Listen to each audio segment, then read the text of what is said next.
Oh, people, YouTube, it is I, the Malik Aaron. Let's get to the review. It's review time. We're doing The Truman Show, starring Jim Carrey. And this movie is it's very thought-provoking. You know, like, this movie. It's not like you're like a straight up, it's not like a movie where you can just watch it and just be like, oh, okay, whatever. Now, this movie kind of makes you think about things. Kind of like, well, not quite as extreme as Mother makes you think about things, but this movie does make you think. So now I'm going to read you the back of this box. Well, DVD cover. Well, he's the star of the show, but he doesn't know. Well, I don't know why I have the rhyme that, but whatever. Jim Carrey wowed critics and audiences alike as an unwinning Truman Burbank in this marvel of a movie from director Peter Weir, who made Dead Poets Society, about a man whose life is a non-stop TV show. Truman doesn't realize that his quaint hometown is a giant studio set run by a visionary producer, director, creator Ed Harris. That folks living and working there are just Hollywood actors. That even his incessantly bubbly wife is a contract player.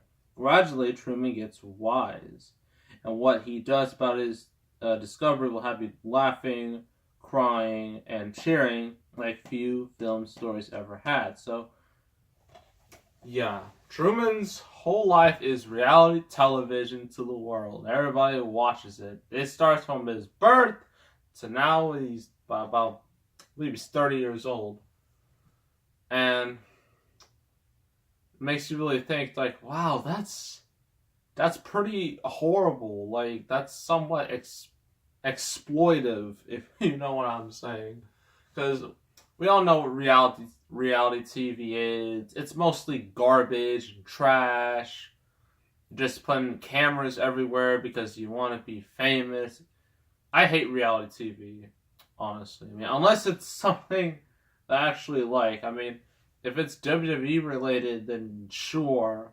I mean, it's somewhat interesting there. But it's just like, so many of these shows are just the same.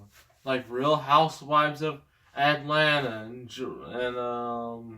California, and just a lot of stuff my mom watches. It's awful. It's atrocious. I wish she'd stop doing that, but she won't listen to me, so it's nothing I can do. Yeah, but this takes it to a whole new level. And like, the whole thing is literally just a big old... Truman is living in a bubble, basically. Just a gigantic dome that you could see from space. That's where the whole set is. Everybody there is an actor. Everybody there Truman knows is an actor. And they're mainly reading from scripts, or like they're saying stuff that's directly from Ed Harris, you know, the director of this. And it's very interesting, you know, to see this. And Truman, usually he doesn't think much of it. He just thinks like this just is normal everyday life, nothing much of it. Then he realizes some things are strange because he sees his dad, but in a strange move, a whole bunch of random people just push his dad into the bus, and then he's just gone. And keep in mind, this whole thing is live 24/7, 365 days. It's live all the time. And it's... Apparently in the movie there was a point where Truman was in college, and he was originally supposed to marry this girl, but he ends up having he ends up liking another girl, and that's not what Ed Harris wants. That's not what the show people want. And so they write out like a little plot where like she moves, then she's kicked off the show, and then she's like outside of the bubble. She has like free Truman. Like, this is basically imprisonment. He's basically a prisoner in this show. And of course, like, Ed Harris doesn't listen at first, and Truman notices some more strange things. He notices how, like, he says something like, something weird happened. Like, first, there are a couple things. One, a giant spotlight just falls from the sky, like this is Chicken Little, falling directly from the sky. And that was odd. And then when Jim Carrey, Truman, there's a point where, like, there's, like, water coming for, like, one part, and then it moves with him until, like, the whole thing just becomes rain. And it just makes you think, well, Truman's just like, okay, this is not right. So Truman decides to test this by basically kidnapping his wife and just taking her on a joyride, saying, like, he wants to go to Fiji or he wants to go to certain places. But then guess what? Something just happens to be there. Like, a whole bunch of cars are just there, and then they're all blocking, and they come out of nowhere. So, and then he tries another way, goes over the bridge because, well, here's the thing, like, the people who made the show gave Truman, like, what do they call it? I believe it's in here. With the scene selection. Remember these? Aquaphobia, because his dad apparently died in the water. That way Truman gets afraid of water. That way he doesn't leave and figure out the truth. But then he conquers his fear, goes over the water, and there just happens to be a nuclear gas spill, clearly scripted, just happens to be there, out of nowhere. So Truman and his wife go home, he freaks out, but then his wife breaks character, and that's no good. And then she quits the show because, she was pretty much endangered by Truman. So Truman now starts to realize that, okay, I'm going to get to the bottom of this. And so he escapes. And then, like, the show for the first time ever is, like, on a transmission. Like, it's just cut off because, Truman's gone. He's in the water. He's going through his, like, trying to figure out, how to get out there.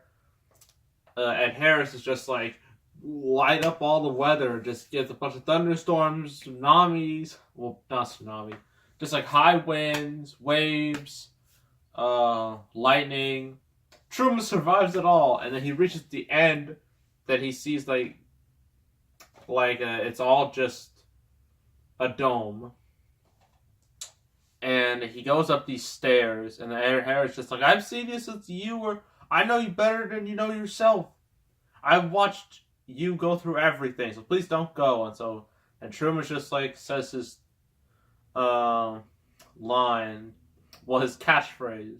It's like, says if I don't see you, good afternoon, good evening, and good night. And then he takes a bow, and then he's gone.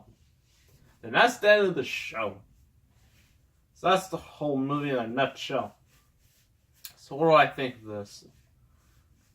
I mean, it's really good. I mean, Jim Carrey has proven he's mainly a comedy guy, and he's great with comedy, but he also has a good dramatic side to him as well, and I think it really works here. All the acting is pretty much good, especially since, it's somewhat of since the whole thing is a TV show, the actors are playing actors, basically. All except Truman, which I thought was really interesting.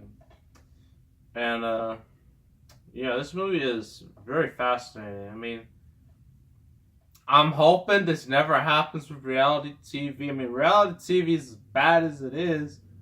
Last thing we want is to literally just imprison a person into their little reality and just see them from day one till they die. That's that's horrible.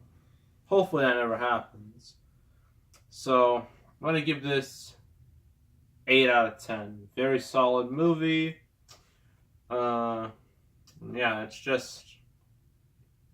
It's a very interesting movie to watch. I highly recommend it. If you're a Jim Carrey fan, that is that. Next review. I mean, we've had a week of decent movies. I mean, the best was Mother in my eyes. But we're going to trash. We're going back to the trash. Yes. We're going to be doing the first Alien versus Predator. Yes. That thing. Made by Paul W.S. Anderson, the dude who did the first Mortal Kombat and a whole bunch of Resident Evil movies that were all bad.